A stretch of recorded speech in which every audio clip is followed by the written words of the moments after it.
तो हमने अब देख लिया है कि वो कर रहे हैं, ऑलरेडी उन्होंने आज कर लिया है। उन्होंने 2 जगह पाकिस्तान का पानी को डाइवर्ट किया है या कम किया है। तो इसका मतलब ये है कि ये जंग एक्चुअली हो गई है, शुरू हो गई है, जंग शुरू हो गई। मैंने लॉजिक समझाई है कि हमारे लिए कोई लॉजिक ही नहीं बनती कि हम ये काम करें। हमारा तो नुकसान हो जाता है। इंडिया का नहीं नुकसान होता, हमारा नुकसान होता है। इंडिया का नुकसान होगा जब इंडिया इसको अप करेगा। अभी कोई इंडिया का नुकसान नहीं हुआ, नुकसान तो हमारा है। हमारे ऊपर इल्ज़ाम लग गया जी आप लोग पहले पालते थे इस किस्म के लोग, अभी हम FATF से निकले, मार के निकले, तो फिर ये एक प्रेशर पड़ जाता है आपके ऊपर के जी ओहो अभी भी लोग यहाँ बैठे हुए हैं जो ये करते हैं, फिर वो FATF वाले आ जाएंगे। इंडिया तो यही चाहेगा कि आपको फिर घेराव किया जाएगा। तो हम क्यों इस किस्म की चीज़ करें। अभी हाल ही में जनरल बाजवा और आर्मी इस्टेब्लिशमेंट ने ये फैसला किया था कि अब हमने फोकस करना है on Jio economics. Jio economics का ये मतलब नहीं है कि आप इंडिया के साथ पंगे लें इसके साथ। हाँ। तो सवाल ही पैदा नहीं होता। ये तो हमारे हक में नहीं जाती ये बात कि ये सब कुछ जो हुआ है it is hurting us, it is not hurting India, right, it is hurting us. तो ये कोई यहाँ भी कुछ आवाज़ें खड़ी हो जाती है ना कि जी नहीं इसमें शायद हमारा भी हाथ हो। कुछ लोग PTI के अभी भी गालियाँ दे रहे हैं, वो नहीं देखते कि यहाँ the question of the nation state, वो अभी भी अपनी पार्टी पॉलिटिक्स चल रहे। तो ये दिस हेल्प्स इंडिया, मगर इंडिया में ऐसी कोई चीज़ नहीं है। वहाँ टोटल यूनिटी ऑन दिस कि रियासत को सपोर्ट करना है, झूठ बोले सच बोले रियासत को सपोर्ट करना है in a question of nationalism.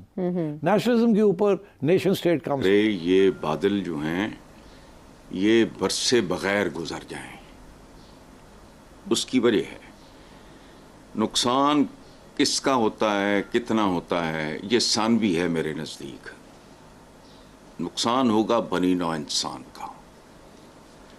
एक बड़ा मशहूर मिसरा है, बमों की आंखें नहीं हैं जो देखकर फटें और अपने टुकड़ों को बेगुनाहों से दूर फेंकें। ये याद रखना।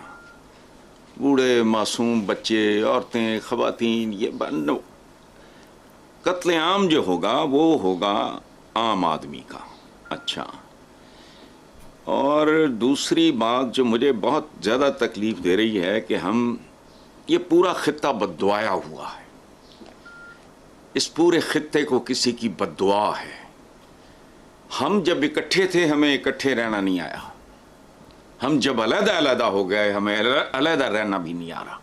कमाल की बात है, और मैं किसी को ब्लेम नहीं कर रहा। मैं बिल्कुल मुकम्मल पिक्चर को सामने रखते हुए ये बात कर रहा हूँ। तो नुकसान जाहिर है, जो ज़्यादा बावसाइल होता है, जिसकी आबादी ज़्यादा है, जिसकी इकॉनमी बड़ी है, जिसके ज़र मुबादला के ज़खायर बड़े हैं, उसी हिसाब से नुकसान होना है ना जी। एक 6 फुट का आदमी अगर एक 5 फुट के आदमी से लड़ेगा तो वो जाहिर है, वो अगर वो कत्ल होता है तो वो 6 फुट के बंदे का कत्ल है, वो 5 फुट के बंदे, इस तरह की बात है।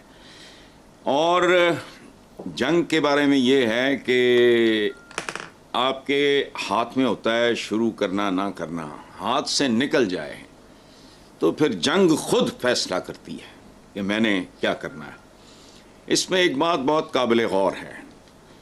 मैं चाहता हूँ कि हमारा जो पड़ोस है, देखो बात सुनो, हमारे यहाँ हमारे दीन में पड़ोसी के हुकूक पे बहुत ज़्यादा तवज्जो, इस हद तक जोर दिया गया कि एक ज़माने में सहाबा ये कहा करते थे कि हम तो ये सोचा करते थे कि जायदाद में हिस्सा ना। अच्छा, पड़ोस सिर्फ इंडिविजुअल्स के या ख़ानदानों के नहीं होते, मुल्क भी पड़ोस उनका एक बार। तो एक बात मुझे नहीं मुझे वो अजीब सी लगती है, इन लोगों को लगती होगी, इंडियंस को नहीं कह रहा मैं इंडिया के बारे में कोई बात करूँगा तो उनके अवाम उसमें से खारिज हैं।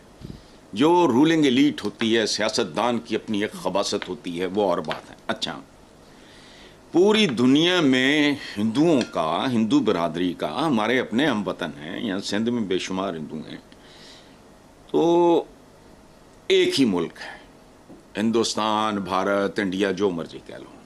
मुसलमान ममालिक हैं कमो बेश 55 के करीब, अंदाज़ा लगाओ। ये एक दूसरे को मुकम्मल तबाही से दो चार कर देते हैं, चूंकि इससे कम पे काम होगा नहीं। फिर वो जो है ना, एक मिसरा के बाद चल निकली है, अब देखें कहां तक पहुंचे। तो मुसलमानों के तो मुल्क अल्हम्दुलिल्लाह टचवुड चश्मे बदूर ख़त्म ही नहीं होते।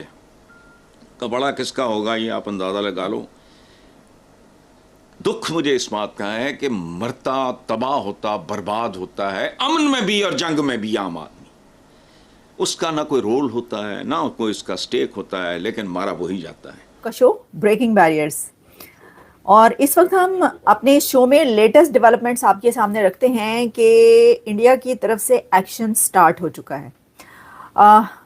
बहुत कम घंटे रह गए हैं और जब हमारे सामने सब कुछ आ जाएगा, लेकिन बहुत कुछ शुरू हो चुका है और कहाँ पर क्या हो रहा है ये आपको बताते हैं।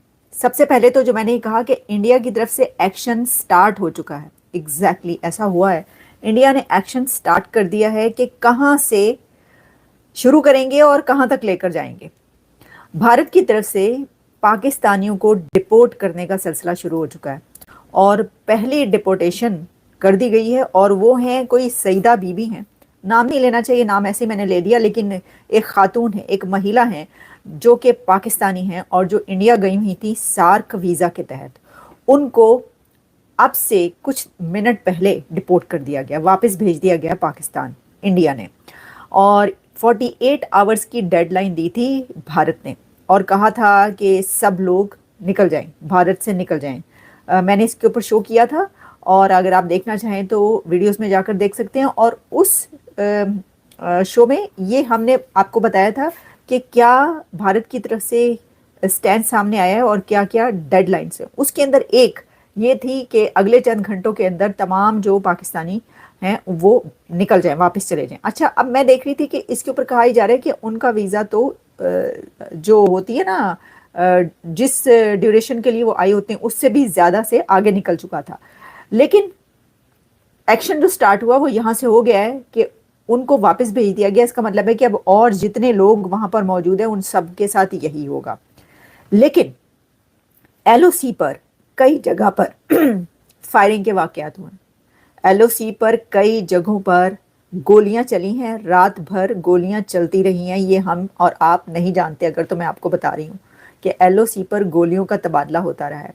कहा जाता रहा है कि पाकिस्तान की तरफ से कई जगहों पर गोली चलाई गई है और भारत की तरफ से भी जवाबी कार्रवाइयाँ की गई हैं और गोलियाँ चलाई गई हैं। तो फायरिंग का तबादला होता रहा है LOC पर। और ये कहा जा रहा है कि क्योंकि पाकिस्तान जब ये शिमला एग्रीमेंट का जो कहा था कि उसको हम सस्पेंड करते हैं, जो भी कहा, उसके बाद ये कार्रवाई देखने को मिली है। अब देखिए ये भी होता है कि क्योंकि पाकिस्तान को ये पता है कि भारत पूरे तरीके से तैयारी में है, फुल टाइम उसकी प्रिपरेशन हो चुकी है और किसी भी मोमेंट पर अब वो हमला कर देगा। तो ऐसी सिचुएशन में जो वॉर स्ट्रेटजीज होती हैं उसमें जिसकी तरफ से हमले का खतरा हो उसको किसी और तरफ लगाने की भी कोशिश की जाती है। तो ये जो LOC पर जगह जगह अगर पाकिस्तान की तरफ से गोलियां चली हैं और गोलाबारी की गई है या गोली चलाई गई, तो उसका मतलब ये है कि जो ध्यान है वो बढ़ जाए, यानी उनकी तरफ से भी जवाबी कार्रवाई हुई, लेकिन जो असल में एक्शन होना है या उसका अंदाजा हो जाए, पता हो चल जाए। इस तरह की जो है